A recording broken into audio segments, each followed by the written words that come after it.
konstituen saya katakan apa yang harus dikatakan. Saya lakukan apa yang harus dilakukan. Anggota DPR memang mampunya cuma ngomong.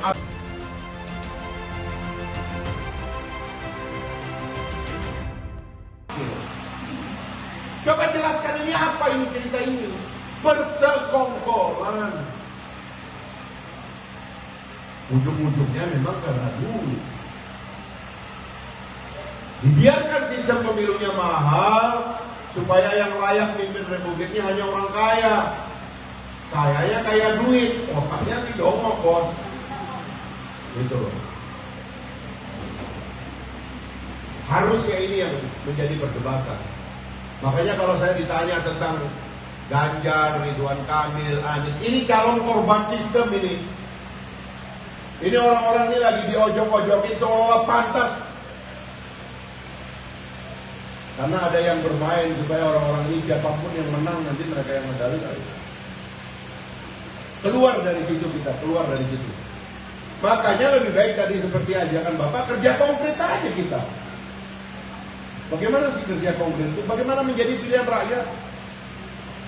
Betul Bapak tadi bilang, jangan terlalu tinggi. Karena rakyat itu milihnya bukan yang paling pinter. Rakyat itu milihnya siapa yang dia suka. Karena itulah jadilah yang dicintai oleh rakyat. Saya alhamdulillah anggota DPR 3 periode, dipilih setiap tahun dengan suara paling banyak. Bukan karena uang, alhamdulillah. Ya kalau banyak uang saya udah jadi capres, Pak. Dan kalau saya jadi capres, saya libas aja semua itu. Ya kan? Ayo kita debat. Jangan cengengesan aja gara-gara surveinya besar. Debat dong. Pikiranmu tentang Papua apa? Pikiranmu tentang mengakhiri korupsi apa? Mengakhiri terorisme apa? Kok nggak pernah ngomong tentang bagaimana mengakhiri pelotoran di Republik ini? Hutannya tambah rusak, sungainya hancur, plastik di mana-mana, tidak ada infrastruktur apapun untuk kebersihan desa. Saya keliling seluruh desa di Indonesia kotor kok, sampai tengah hutan karena plastik di mana-mana. Siapa yang ngurusin di negara dong? Mana itu capres omongannya soal gini? Nggak ada. Surveinya udah bagus bos. Nah yang begini-gini ini kita lampaui lah sejenak. Ya, kita lampaui yang begini. Kita masuk ke substansi dulu. Makanya substansi itu dua. Kita nggak kehilangan ide tentang mengurus republik, tapi kita harus menang. Saya nggak mau teman-teman cuma pilih salah satunya. Kita pilih keduanya. Udah tahu lah kita bagaimana ngurusnya itu. Kenapa ada sumbatan, kenapa reformasi hukum terhenti, dan sebagainya, dan sebagainya.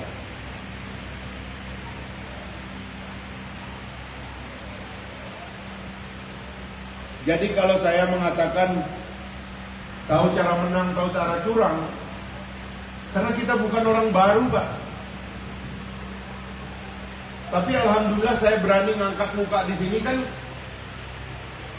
karena bukan orang lama yang dirusak oleh sistem. Alhamdulillah selama menjadi anggota dewan, setidak-tidaknya saya bisa menunjukkan kepada konstituen saya katakan apa yang harus dikatakan. Saya lakukan apa yang harus dilakukan. Anggota DPR memang mampunya cuma ngomong, apa boleh buat, cuma ngomong saya lakukan. Saya nggak akan mengemis kepada pejabat untuk cari sumbangan, nggak bakalan. Dan itu saya lakukan 5 tahun, 3 periode, 15 tahun. Jadi kalau dikatakan kita bukan orang baru, ya memang karena kita pengalaman sekali, makanya kita bisa katakan tahu deh tombolnya di mana, tahu cara menang, tahu cara curang. Itu maksudnya kita ini orang yang ngerti permainan ini dan ngerti orang tua akan curang apa tidak, dan tahu curangnya di mana, tahu kita. Misalnya nih salah satu contoh, begitu IKTP nanti tidak diselesaikan dan sumber data pemilih yang di KPU itu, DPT itu tidak bersumber dari data Dukcapil, itu artinya akan terjadi kecurangan secara masif. Karena data pemilih itu dapat dimanipulasi perbedaannya dengan data real penduduk. pemilihnya 100 juta misalnya. Pemilihnya 100 juta misalnya. Pemilih realnya. Lalu kemudian data pemilihnya dinaikkan menjadi 120 juta. Dalam 20 juta itu terjadilah percetakan kertas suara yang dilebihkan untuk kepentingan perdagangan. Anda pernah dengar dulu dalam pemilu ada seorang anak muda punya airline, bapaknya nenteng kertas suara ke luar negeri, dicoblos di kedutaan, dibawa balik menjadi kertas suara, tercoblos.